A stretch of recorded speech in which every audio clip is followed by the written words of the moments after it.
This podcast is part of Another Happy Studios, the home of podcasts with passion.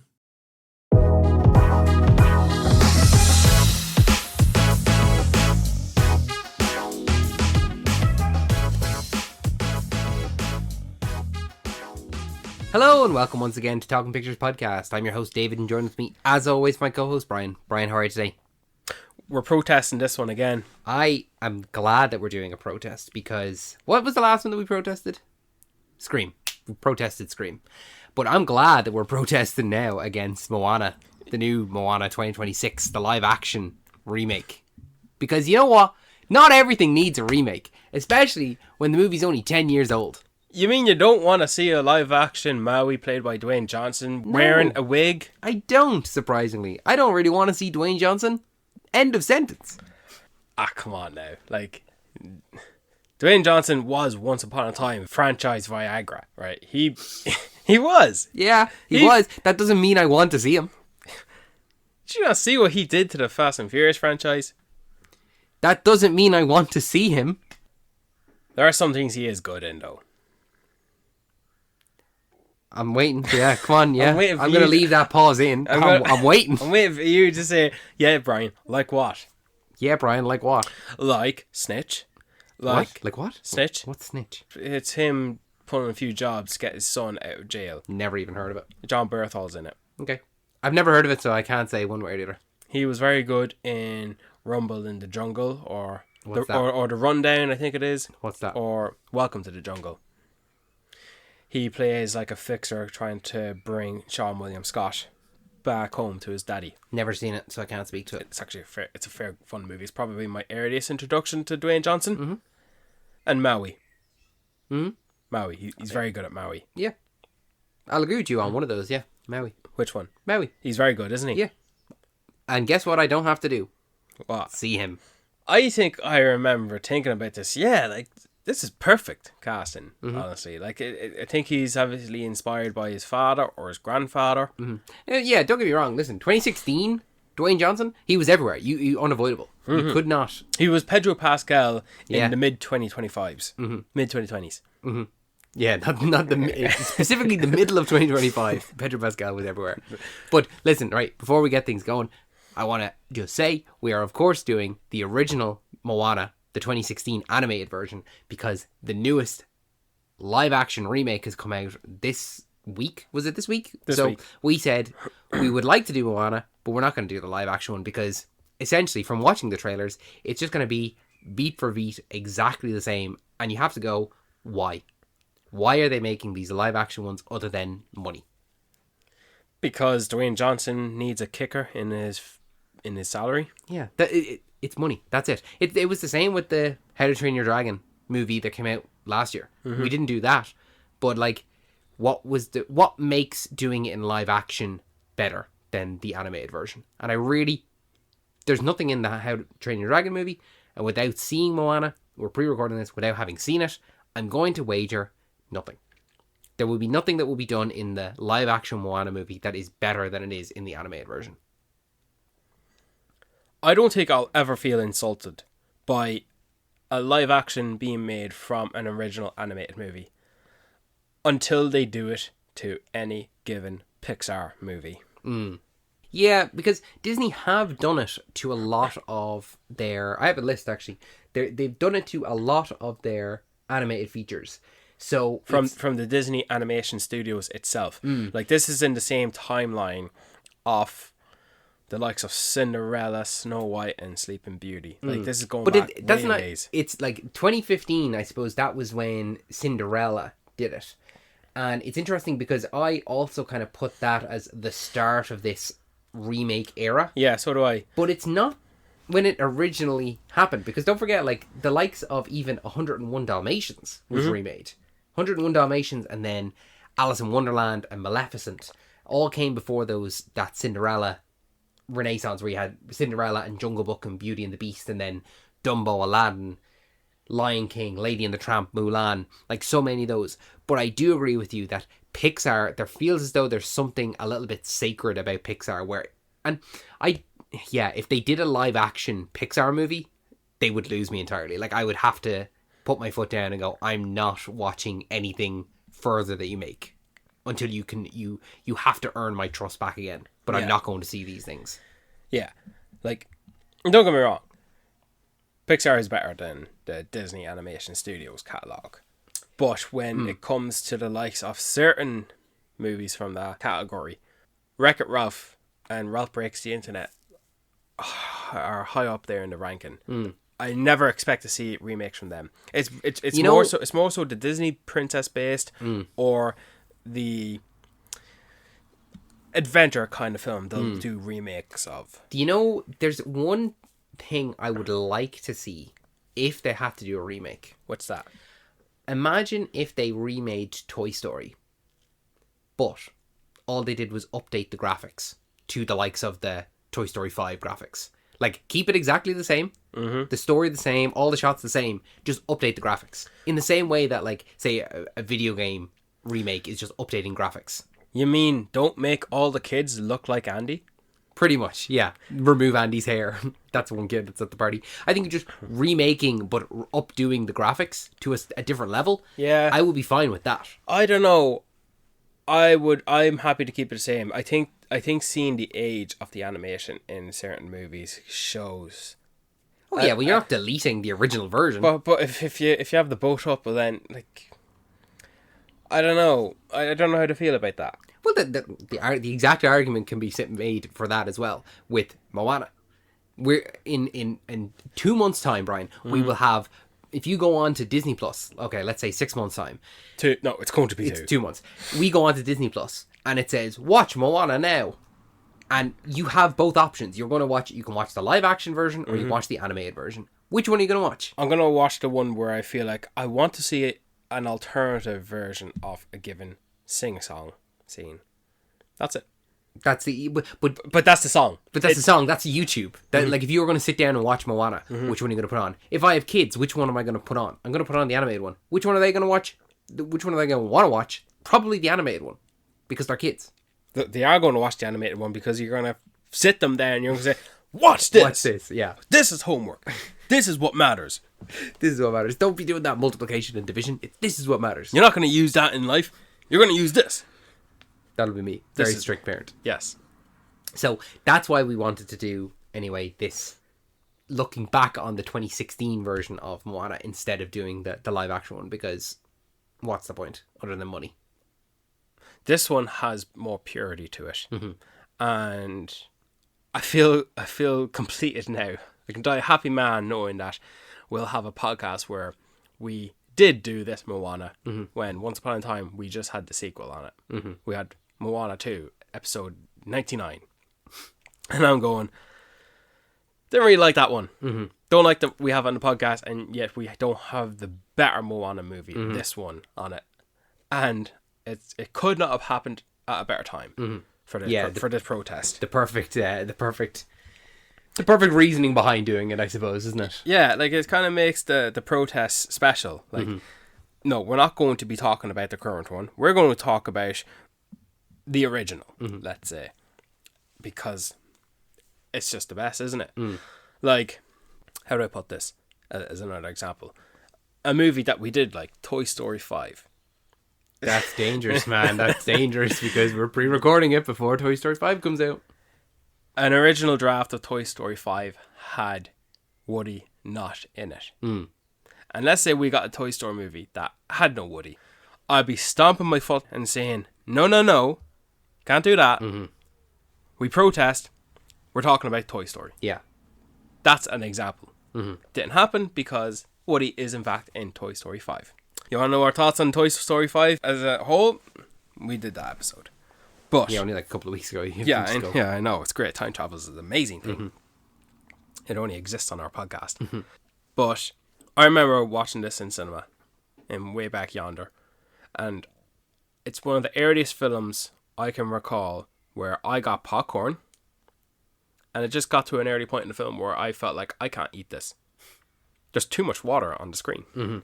I can't eat this salted meal and then clench the thirst down with bottled water I have, because I am just too much entertained by the story, the characters, and believe it or not, David, I'm as shocked as you are, the songs.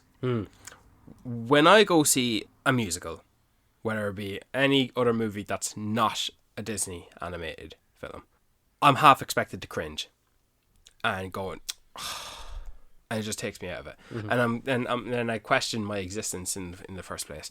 This is probably the first movie where I, as a young, mature adult, going to see a Disney animated princess movie in the cinema and go, I liked every song that was in that movie. And it is my first introduction to Lin-Manuel Miranda. Well, hey, I think, no offense, but he is the reason why the songs are so good. And you can see that in Moana 2. The fact that he's not there. And I couldn't name you a single song from Moana 2. I couldn't hum you a single song from Moana 2. Whereas this one, almost every single one, there's one song in it that I couldn't do. And it's just because it's my least favourite song. Yeah, but that just comes down to it's personal preference, absolutely. Yeah. But I remember being so anti-Frozen. Like, I don't know if you remember, but the Let It Go song was fucking everywhere. It was the biggest song in the world. It was the sensation of the summer, like when Frozen came out. And I remember Moana coming out, and her song, How Far I'll Go. I was like, this is way better than Let It Go. Why isn't this everywhere? I was genuinely annoyed at how Moana wasn't bigger than Frozen. Because, like, this is way better. Well, that might come down to the songs, but Moana has been the highest viewed film on Disney Plus for years now. It's not dangerous or a hot take to say that Moana is more popular than Frozen. It is popular than Frozen. People like Moana more. I'm not a Frozen guy. I don't particularly do the movies. The Moana movies are better. They're more funnier, they're more mature. I think they're more cultured, they're more warm, both literally and thematically. And I think, look, they're more. There's more of a presence to them. We got a sequel to Moana when we weren't really going to. We got the announcement of the live action movie prior to the confirmation that the sequel was going to be reworked as a movie, as a more direct sequel released in theaters. So I'm a Moana. I like these movies more. I like every single song in them. I literally did a hero's journey in college for this movie because it spoke to me so well. Like, a simpleton like me got the hero story as I watched it, as I recalled the steps I learned from said hero's journey. You know, the call to arms, crossing the threshold, the point of no return, the meeting the mentor, the exposition dump, all that jazz, and the journey home. All right, every movie has them. If it's not that, it's the 5-act structure, and the Moana movie spoke to me about this. All right, and yeah, even down to Maui's little eyebrow raise that Dwayne Johnson's so profoundly known for doing. That's in there. And I don't know if you know this, I probably did tell you this, but Ron Clements and John Musker are the directing duo. They're in their 70s now, and they directed this movie, just like they wrote and directed Aladdin, Hercules, The Princess and the Frog, and Treasure Planet. Talk about a great directing duo that has created some classics. And I watched some videos where they actually visited some of the Polynesian islands where they actually tried to put in a lot of development into this. Down to the point where they decided to make the ocean a character in itself, you know? And when they cast Auli Krolovucci, that's exactly how her name sounds. I'm right, 100%. Like, and her reaction to it. And when they cast actress who plays her grandmother, Rachel House, she's a prominent New Zealand actress. When the two voice actors met in person, like, it's a nice thing. And Boba Fett, Tamora Morrison, he voices the chief. Like, it's a great collaboration. It's treated with such seriousness, and rightly so. It's a money making machine now. I know the first one didn't make too much money, but that's in the primitive days of the 20-teens. Yeah, not when every single film that's released is like, oh, will it, when, it's not even like, when will it, sorry, it's not even like it's, will it hit $1 billion, it's when will it hit $1 billion. Precisely. And that's just kind of nearly with every Disney movie. So, where do you stand on this movie? I like it. I don't like it as much as you do, because I know that you love it. But I do like it. I like it for the story that it tells. I like the characters. I like the, it feels as though it's a lot of side characters, in that, like, you have, say, the ocean is one character, you have Hey Hey is another character, you have the pig that's left behind on the original island is a character. You have obviously Moana and Maui, but then you also have the little Maui in his tattoos. Like, even though that's a non-verbal character, the same as the ocean is a non-verbal character, they still feel very much like... And hey, yeah. It feels like there's a lot of non-verbal side characters, which I think in another movie I would have been annoyed by how many of them are, but the fact that they're all non-verbal, I'm perfectly fine with it. Plus, they're also non-humanoid. Yeah, I'm fine with it. Do you know what it's like? It's like Master Chief on another adventure with not only the likes of Cortana, but a cube that has its own language that speaks to him and only he can understand. Oh, and an analog robot that jitters and speaks a load of junk. You know, like non-humanoid, non-verbal characters that who get more out of their creation as a species rather than their presence as a person. Quote unquote person, at least. Like, because of who those characters are, it makes concrete more the fact that this is an adventure with Moana and Maui, just the two of them.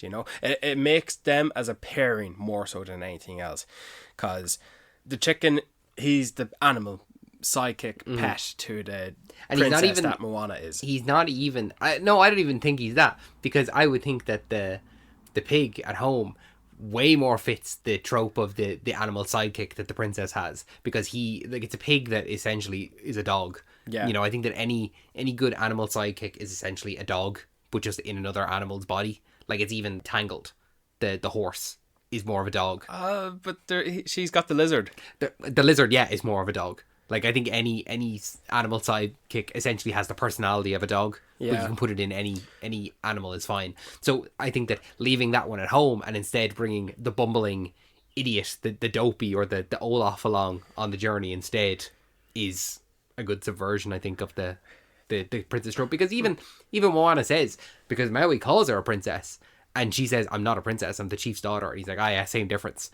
Like, is Moana a princess? Is she considered one of the canon Disney princesses? I remember that being a discussion during the marketing of this. Like, someone was saying, no, she's actually not a princess. And it's funny that it's Maui who's saying, no, you are. You're wearing a dress, you have an animal sidekick, you're a princess. She's in the princess sequence in Ralph Breaks the Internet. She is there. So, yes, she is classed as a princess, even though she says, no, I'm not. Sorry, girl. I'm just stating the facts. Maui says it. You are. Yeah. All evidence suggests you are. All evidence suggests that until the second film when she becomes a demigod. Oh, yeah. Yeah, we're talking about this one, though.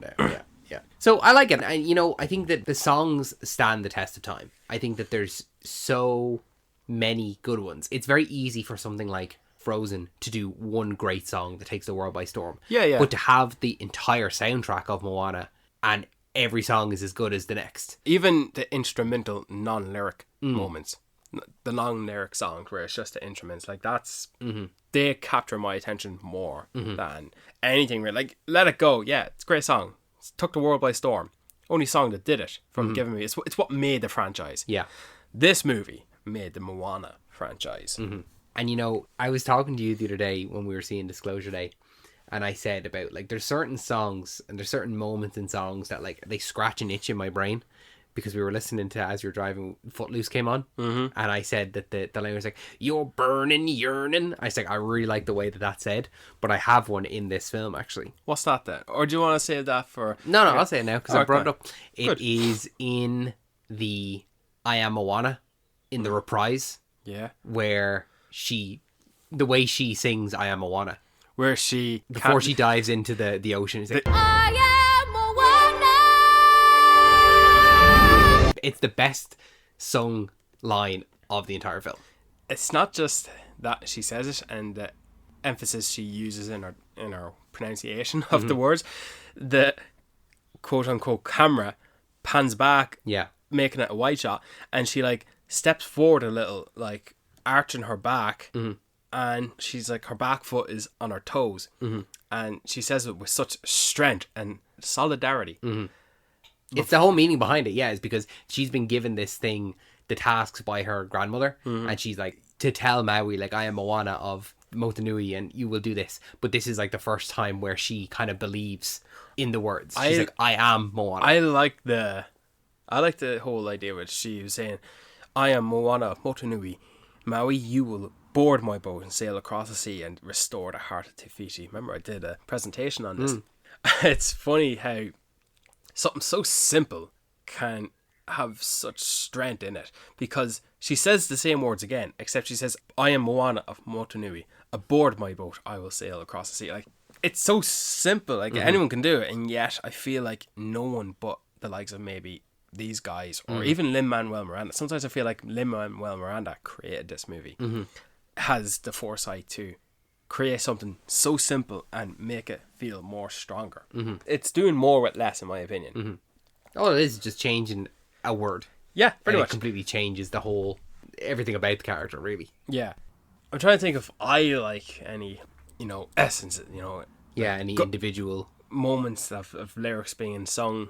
Like, I could go from one song after another, but if I can just pick maybe my favorite song, it's no, I don't have one. You don't have a favorite song? No, I do have a favorite song. I just don't have a particular favorite moment, because there are lots of moments in this. Like maybe some moments that give me goosebumps, where the music just continues to swell up and it's overwhelming, and like the instruments are getting louder, or the dialogue is getting grander. Like when the ancestral song, that sequence comes up, and like it's a mixture of both the Polynesian language and Lin-Manuel Miranda's singing in English. And then there's this one moment when the boat sail on the shore of the island, and it goes,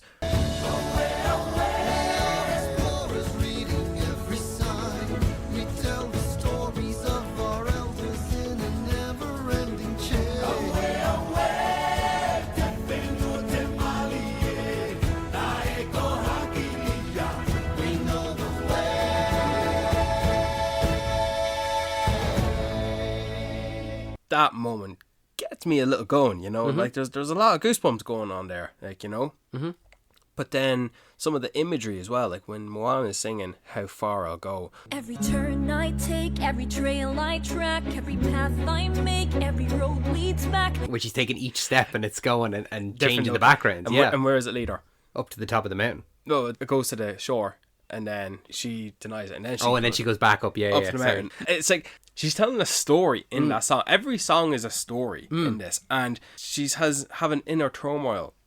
What is wrong with me? Here's one line. I know everybody on this island has a role on this island, so maybe I can roll with mine. Using the same word, but the different spelling, different meanings. Like, I like that one. I like the part where she sees the line in the sky between the sea, And it calls her. it calls her, David. Did you know that? Because she runs down.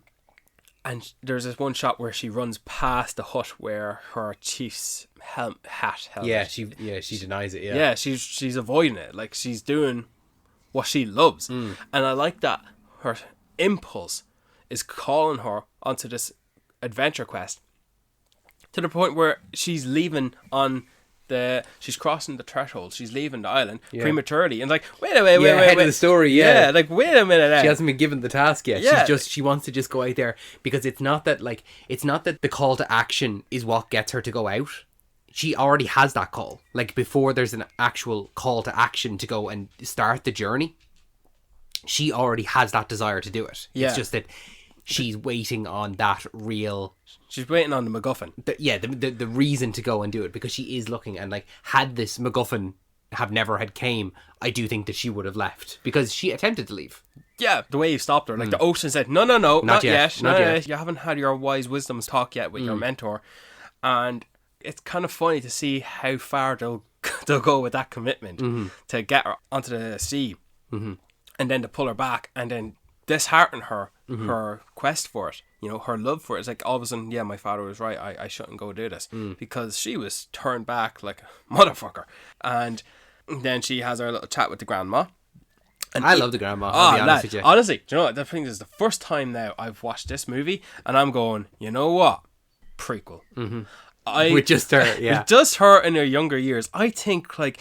I love she's the character who knows who she is. She's like, I'm the crazy old lady. Yeah, like, I'm the village crazy lady. It's my job. That's another thing. We're jumping back and forth, so don't let me get tongue tied. But like the fact that they can have jobs on this island, and it's for living, not for financial gain. Oh yeah, no, there's a real sense of community to the island. Yeah. It's like everyone is here and everyone works for each other. Like there's this really great thing that I actually really like it, the symbolism of it all, where the whole becoming the chief is that you take a rock and you put it on this pillar of stones at the top of the island, and that essentially raises the island. That the island is now taller because you are the chief, and it's the metaphor of that you will raise the island up, that you make it better by being here. I just think that's brilliant, and the whole culture around this whole island is that we are working together to live and have good lives together. It's no kind of capitalism or anything like that. It's Well, at some point they're going to want to start making ladders. at some point, Yeah, that them pile of rocks will get a little bit too big. And yeah, but with the grandma, yeah, I could definitely see a prequel story with her and how she become like what mad adventure did she go on where she's telling her 16-year-old granddaughter to leave home that you and go beyond the reef, set sail on your own, find a demigod and restore the heart of Fiti against all the sea monsters that are lurking out there. Yeah, good girl. something that she like tells Moana as well, that like, oh yeah, your dad tried to leave and didn't. Yeah. And did someone die because of it? Yes, One of his, one of his friends died because of it. Part of me feels like the friend who died is actually that friend who died is who the ocean is.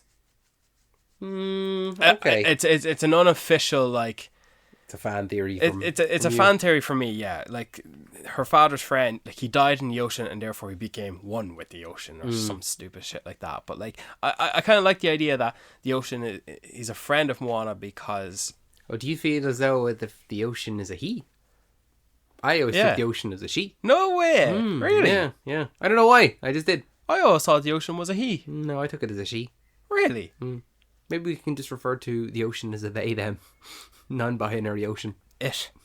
Well, I suppose gender, no, it's not associated to 75% of the planet. But whatever. Okay, we'll call it what we call it in the moment of talking about it. But I like the idea that... Where was I going with this? Where was I going? Yeah, Moana's father's friend. Yeah, he died. He's the ocean now. He's friendly. And the fact that he couldn't set past the reef, Moana's father. And so Moana is expected to. And, well, yeah, she has a helping hand every once in a while.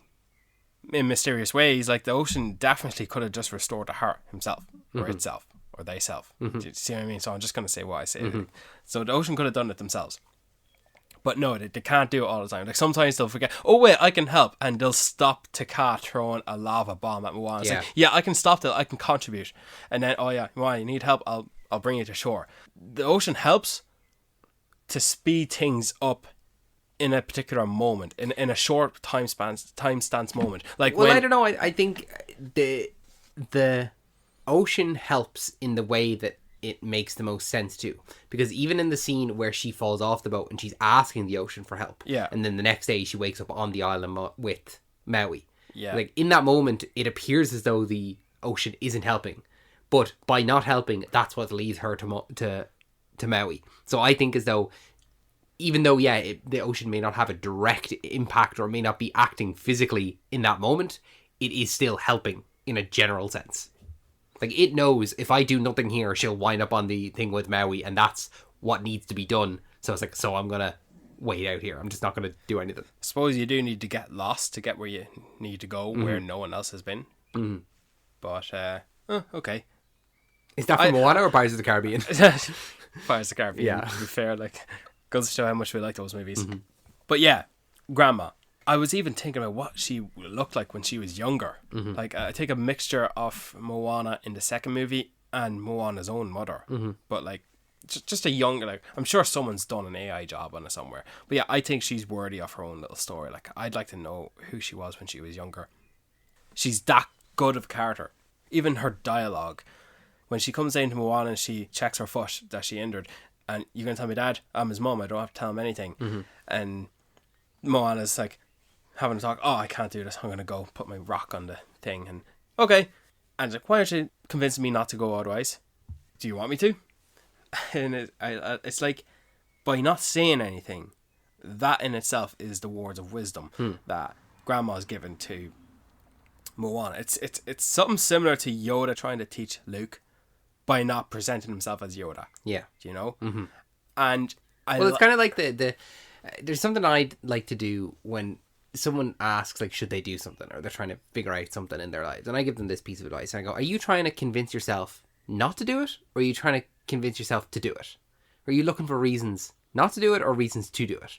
And as soon as they go, oh, I'm looking for reasons not to do it, I go, well, then you want to do it. Why are you looking for reasons not to do it? And I think that's kind of with Moana and the grandmother, is that, like, she says that, and it's like, do you want me to try and convince you not to? And as soon as she goes, yeah, and she goes, you already want to be convinced, so, like, that should be enough. You know, I don't have to convince you because you want to be convinced not to, which means you don't want to do it. Yeah. You know what you already want to do. You just want it to come from an outside source. Maybe you should just realize that that's what you want to do. I like that line where she says, Moana says, is there something you want to tell me? And she goes, is there something you'd like to hear? Like, I think it's great writing, man. Like, it's not clever or deep or, you know, elevated or anything. It's simple, but I think it's great. I think it stands out better than most. It works very well. And then when she sees her vision, she says, yeah, I'll go tell Daddy. And then, okay, I'm going to have a sit down here because it's my time to die. Of course she has to die. Like, yeah. But I'm glad that she gets to be a Force ghost. She gets to be the Yoda. Here, look. She's a handy number. She gets to leave the island. She goes swimming all day, pulling a dory every day. And she gets to be the manta ray. I mean, it's a kid's movie at the end of the day. So, like, yes, she dies, air quotes, but she's reincarnated as this fish, this spirit. So she's not really dead. She's like, oh no, she's happier. No, she's in the second movie, like. Exactly, yeah. She's happy. She's happy as a manta ray. Yeah. She's better. She's moved on to the next part of life. These days, you can't just have characters dying. No, can't. That'd be absurd. I can't wait until that happens to me, and I get to be reincarnated in what would you like to be reincarnated as? An eagle. An eagle. That's good. I had to think about that. Yeah. I was thinking, because if I wanted to, like, I'd have to choose between a land, air, or sea creature. And I think between air and between the sky and the sea, like, those would be the top two. Like, a land one probably a wolf, but an eagle, yeah, would be top choice. So if I were to pick a water creature, I think I would pick. Yeah, I don't know. I'll have to think about that one. What about you? Have you ever thought about that? I'd like to be a dog of an upper middle class white family. You mean Brian from Family Guy? Yeah, kind of, yeah. Either that, or I always wanted to be a duck when I was younger. Because, like, a duck is very simple. A duck wants for bread and water. And, like, I'd like to live a simple life like that. So maybe a duck. You heard it here first, folks. David wants to be a duck. David the Duck. Were you a Donald Duck fan or Daffy Duck fan? Donald Duck fan, I think. God. It's more, yeah, see, I was more of a Disney kid than I was, like, a Looney Tunes kid. Daffy all the way. Daffy's got more. Oh, character. in my adult life, absolutely, yeah, Daffy all the way. But you asked me what I was when I was a kid, and I was Donald Duck. Fair enough. So, what did you make of Dwayne Johnson as Maui? Yeah, he's good. Great, moving on.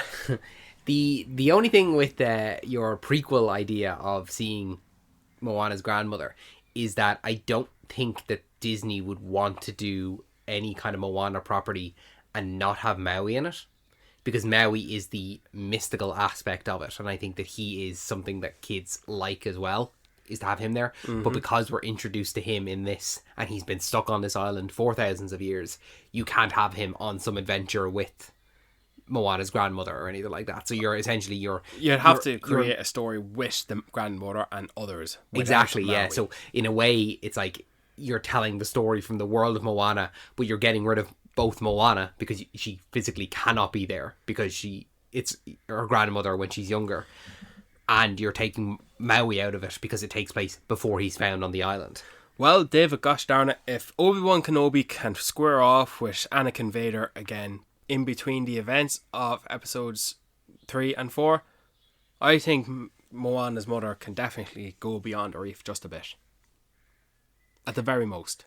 Well, she can go beyond. Yeah, Moana's grandmother can go beyond the reef. Yeah, it's just you can't have Maui there. Yeah. Ah, sure. Look, fair. I don't think they'll get on well. I think they'll have more back and forth bickering, and she'll take no shit from him. But no, I like Maui. I like his kind of overconfidence. He's got such a massive ego on him. I think that's Hero ego. it's a hero ego. It's a Dwayne Johnson ego. It works. It works in tandem with each other. I mean, the whole reason why the live action one is being made is because Dwayne Johnson was the one that was spearheading it. So I think he fits it quite well. I think I like Maui as a character as well. I like the fact that he got a bit of reality check as well, where all he wanted was to leave the island and get his hook back, and then he gets the hook back and he can't use it anymore. Like he can use it, but he can't get the animal that he wants to. Him going into the lair of Realm of Monsters, thinking he's going to best the crab and defeat any foe against them. And yeah, Moana, you stay by the boat and wait for me to come back. If Maui went in there on his own, he would have been killed. Like, that is a wake-up check for him. But I do like it's the fact that they kind of work together for his benefit. And of course he's going to have the turnaround where he's not going to leave her to do all the work herself. He makes the selfless act, you know. His hook is damaged in the fight against Taka, that's her name. And he's like, you know, one more hit and it's gone forever. And it is destroyed in that battle, but he's gifted it again later on.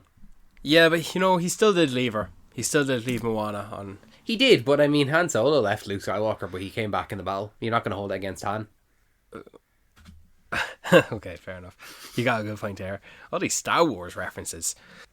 Yeah. There's this one moment when they're fighting off the Kakamora, all the coconuts, right? And they're already against each other. Like, Maui's trying to tell her to stop shouting, or else others will hear that they have the heart of Te Fiti. And Moana's going, what, this one? And they're going, like, they're arguing. Like, you're going to get us killed. These two people who are at opposite ends, they're arguing against one another. He tried to abandon her in a cave. He's tried to get rid of her a couple of times, throwing her in the ocean as well. Funny stuff. Like, honestly, it's a great fun sequence. Her resilience against it. And now he can't even swim away. It's like, he was trapped in the island, but now he's trapped in the boat. But they're fighting back and forth. And then they're faced off against this mutual enemy that they have to work together. And when Moana saying they've taken Hey so they have the heart, and she's looking to Maui to fix it, save the day, you know, you're the hero. And he's going there, he's thinking, and he goes, Chehu, and he spins the boat. He does a real leap in the air and spins the boat in the direction where there's a gap. And like, I like that it's Moana looking to find reliance on Maui, but no, she has to find it in herself. Because he's not going to step up to be the hero. No, so who are the other people in this situation? It's either him or her. So she goes, okay, it's going to be me then. Yeah, she's the one who rescues Hey. He does nothing to contribute to that whatsoever. And after fighting off the crab, what's his name, Tamatoa, and then he starts teaching her how to wayfind. That's a good fun sequence there for them to get along and to actually have a bit of respect for each other. Like, I like this little relationship they have here. Like, when it comes to like a duo relationship, when it comes to any given Pixar or Disney animated film, I think this is one that's up there. All right, they're not a love interest. Oh, absolutely not. No, this feels like a brother sister bond, if anything. Yeah, maybe it could come off as a brother sister. Not so much uncle and niece, I wouldn't think. No, even though he is much older, but they feel like they're a bickering siblings. Yeah, that's probably the closest thing. But you know, who's to say it's okay to just be friends? Like, friends, that's it. Yeah. Well, I mean, I suppose that's just the closest dynamic. Yeah, that I would put the label on them for. But yeah, no, they are just friends.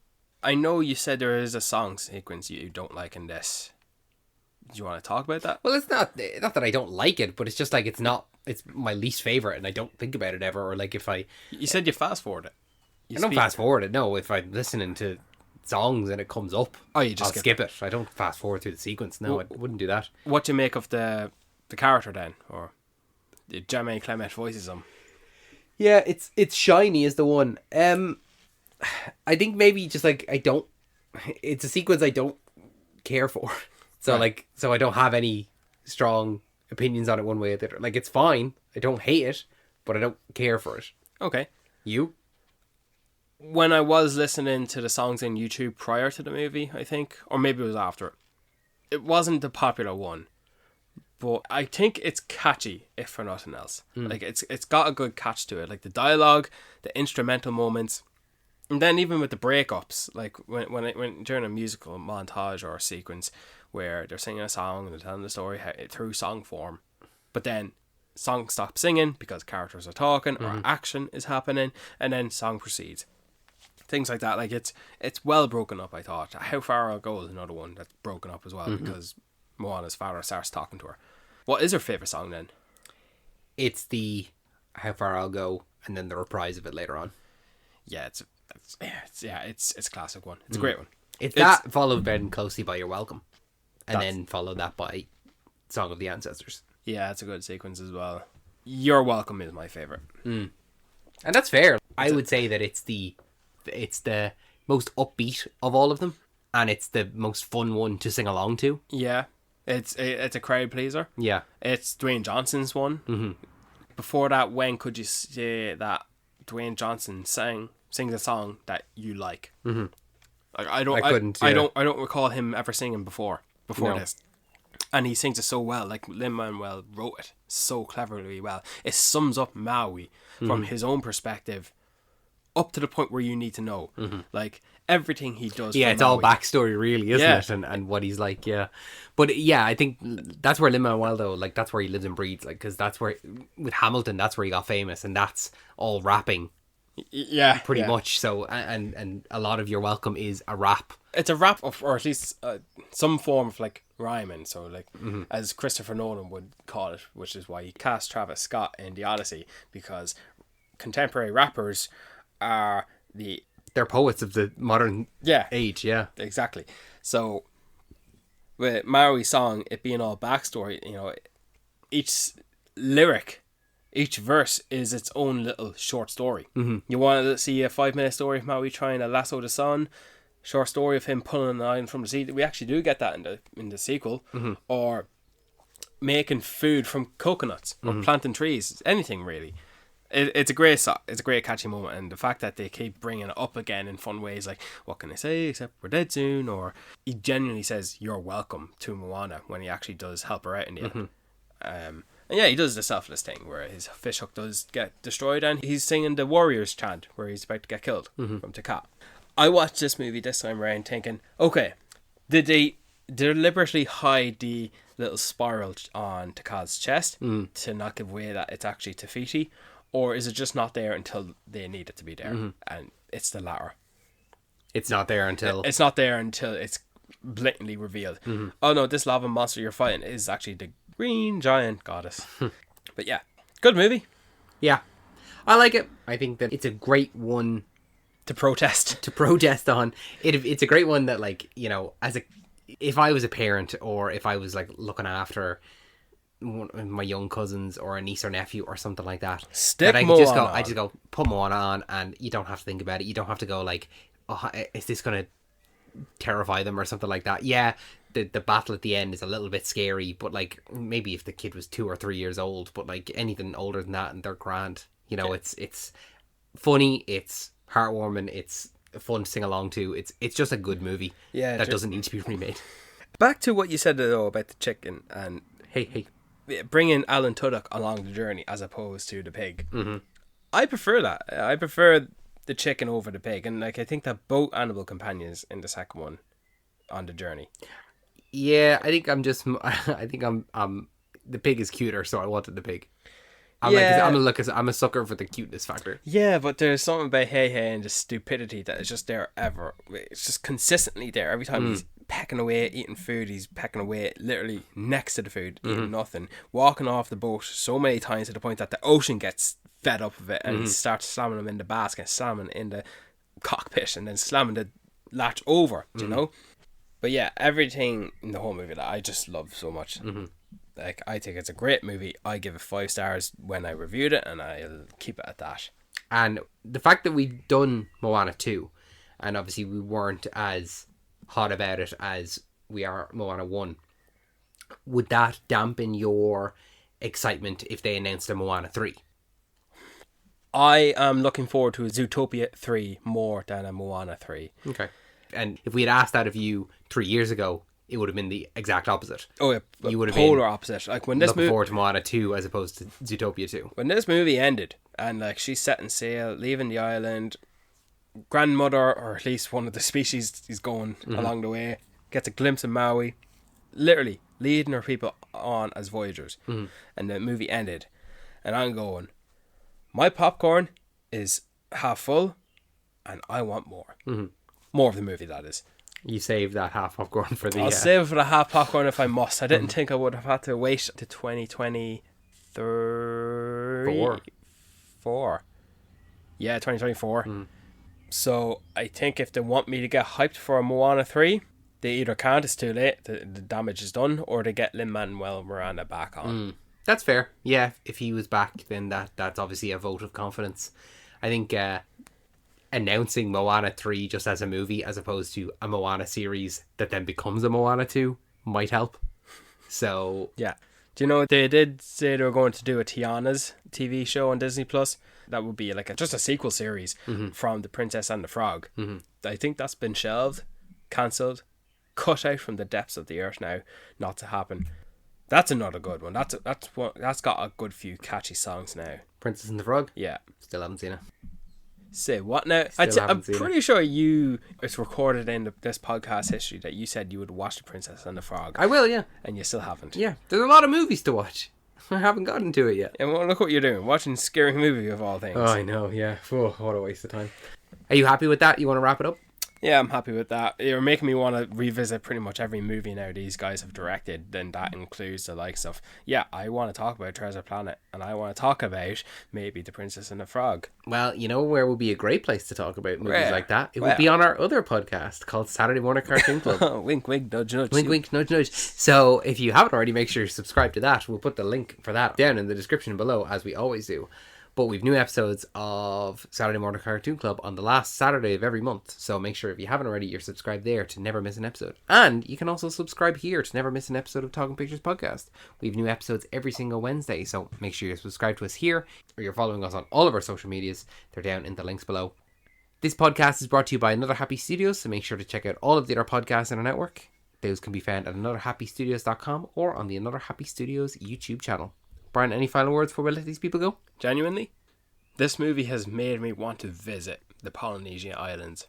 Yeah, that's fair. Has it made you want to visit No, them? No, not that at all. No, okay. No. I suppose you're not going to find demigods there. No, or Moana. No. Thanks, Brian. Thanks, David. You're a fool. You should have said you're welcome. You're welcome.